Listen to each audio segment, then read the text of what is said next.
Ƙasar jamhuriyar Nijar alhamdulillahi jami'an tsaro sun samu gagaruman nasara akan 'yan ta'adda da ma kuma waɗanda suke ƙoƙarin cutar da ƙasar Nijar ta fuskoki da dama, kamar yadda a koda wanne lokaci jami'an tsaro ke yin sintiri da larwai domin wato tabbatuwar tsaro da kwanciyar hankali a ƙasar Nijar. A cikin wannan rahoto za ku ji irin nasarorin da jami'an ƙasar Nijar ɗin suka samu cikin wato abubuwa da suke wakana na masu neman tada zaune tsaye a ƙasar Nijar, yayin da wato jami'an tsaron suka yi rubdugu akan waɗannan ɓata gari, kuma Allah ya ba wa jami'an tsaron nasara akan waɗannan ɓata garin mutane. Bayan sojojin ƙasar jamhuriyar Nijar sun daƙile harin nan da 'yan ta'adda suka kai a babban filin jirgin nan na Jora Hamani a ranar 18 ga watan Yuli na shekara ta 2026. Jami'an tsaron ƙasar sojoji sun ci gaba da yin larwai da kuma saka ido da zaƙulo duk wanda suke da hannu cikin wannan ta'asa. Hakika duk wata alama ko shaida ko takarda ko bayani ko kwatance wanda duk zai iya ba da bayani kan duk wanda ke da hannu a cikin wannan al'amari, to jami'an tsaron ƙasar jamhuriyar Nijar cikin ƙwarewa ba su yi wasa da wannan ba, sun yi amfani da shi domin kamowa da zaƙulowa da bincikawa kan duk wanda suke da hannu a cikin al'amarin. Wannan motar da aka gano a cikin wannan gida wanda sojoji suka kai sintiri kansa, idan ba za ku manta ba, a wannan gida da 'yan ta'addan nan suka zauna wanda sojoji suka zaƙulo shi har ma aka kama makamai a cikin wata mota, to wannan motar an kwankwatse ta. Bayan haka an kama wasu motoci guda biyu wanda a yanzu ana kan yin binciken ƙwaƙwaf a kansu. Haka zalika akwai wata mota dogon baro wadda ita ma aka kama ta, mai lambar ƙasashen waje shaƙe da 'yan bindiga daɗi waɗanda aka rufe su da ciyawa, kuma an yi hakan ne kawai don ɓadda shiga. Duka waɗannan sun zamanto hujjoji da jami'an tsaron ƙasar Nijar suka kama don ci gaba da bincike da kuma zaƙulo duk masu laifi. Haka zalika dangance da sintiri da jami'an tsaro suke yi lokaci zuwa lokaci. Na farko daga ɓangaren kogin Isa inda jami'an tsaro na Operation Niyya ke aiki, wasu 'yan bindiga, wato 'yan bindiga daɗi, sun yi yunƙurin kai wani hari kan jami'an tsaron ƙasar Nijar da ke yankin Torodi a sanyin safiyar ranar Talata, wato Talata da ta gabata na 30 ga watan Yuni na shekara ta 2026. Nan take a cikin bajinta da ƙwarin gwiwa kuma da sanin makamar aiki, jami'an tsaron ƙasar Nijar suka maida waɗannan 'yan ta'adda martani. Nan fa jami'an tsaron saboda irin balbalin bala'i da kuma wato ruwan wuta da suka yi wa wannan 'yan ta'addan suka nemi tserewa, sai dai kuma jami'an tsaron sai riga da sun tarfa su. Inda maganar da muke gaya muku cikin wannan ɓarin wuta, sai da sojojin ƙasar Nijar ɗin a wannan yanki suka samu nasarar kashe 'yan ta'adda guda 41 waɗanda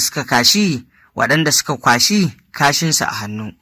Sannan kuma an kama guda 2 masu rai a cikinsu, haka zalika an kama makamai waɗanda wato suke da yawa.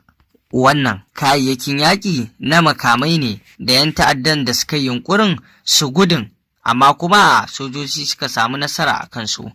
Kayayyakin sun haɗa da akwai mitraillez guda 2 da kuma bindigar harba nakiya da kuma bindiga AK-47 guda 44 da kuma kwarin wato abin da yake na harsasai na AK-47 shi ma guda 40 da wani abu. Haka zalika da dubban harsasai na bindigogi kala-kala wanda aka kama a wajen waɗannan 'yan ta'adda da suka kwashi kashinsu a hannu. Haka zalika an kama moto-moto a wajensu guda 37 wanda suke amfani da shi wato domin damar kai har-haransu. Da dai sauran kayayyaki waɗanda suke wato a hannun waɗannan 'yan ta'adda an kama su, sai mu ce alhamdulillahi.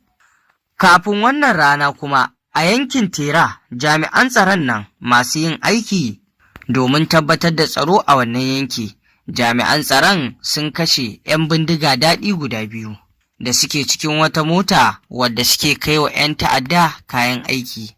Bayan bincike da jami'an tsaro suka yi, sun kama wato bidan isansi wato masu tarin yawa a cikin motar, wanda waɗannan ɓata gari za su kai waɗannan kayayyaki zuwa ga 'yan ta'adda. Kamar yadda kuka sani, da ɗan ta'adda mai zuwa da bindiga ya kashe mutane, da wanda yake ɗaukan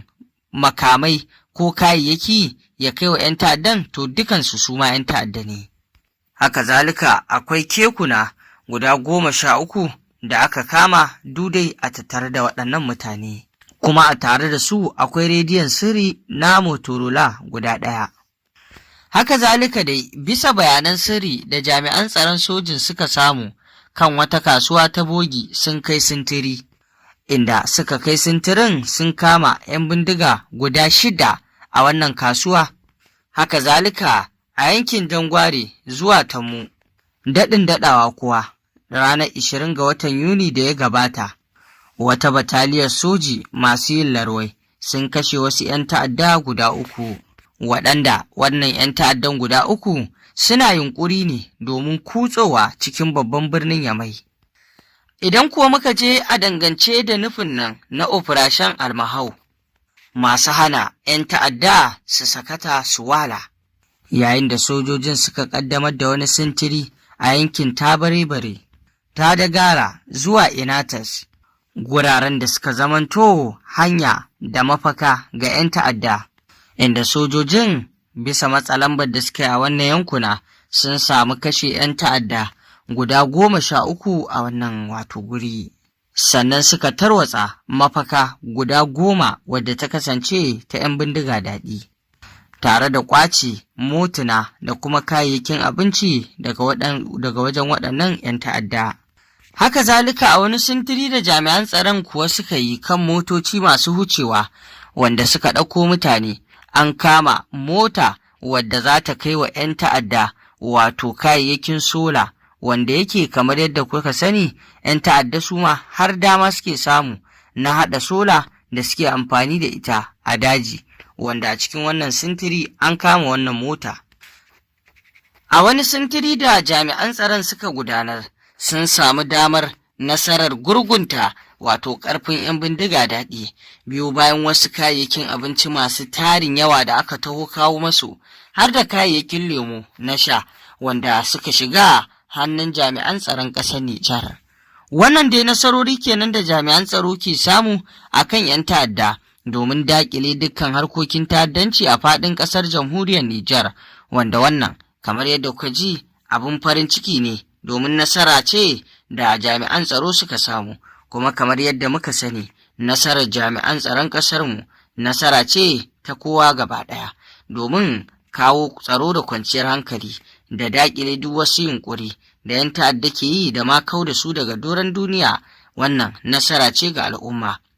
domin tsaro da kwanciyar hankali shine babban jigo na komai, kamar yadda shugaban ƙasa Janar Darmi Abdurrahman Chani ya faɗa cewa tsaro yana ga a sama da kowace matsala. Idan aka ce ƙasa na fuskantar matsaloli ciki har da tsaro, to abin farko shine a fara samar da tsaro, domin tsaro ya ƙunshi komai. Sai an samu tsaro, mutum ma zai iya ci ya sha ko kuma ya samu sukunin yin ma wani abu. To a saurare ƙarshen rahotannin labaran kenan, kamar yadda muka kawo ku yadda abubuwan suke wakana a ƙasar Nijar, musamman ma dangane da yaƙi da 'yan ta'adda da kuma samar da tsaro da kwanciyar hankali da sojojin ƙasar Nijar ke faman yi a kullum. Wani fata alkhairi za ku yi wannan sojoji? Mun gode. Ku dangwala mana alama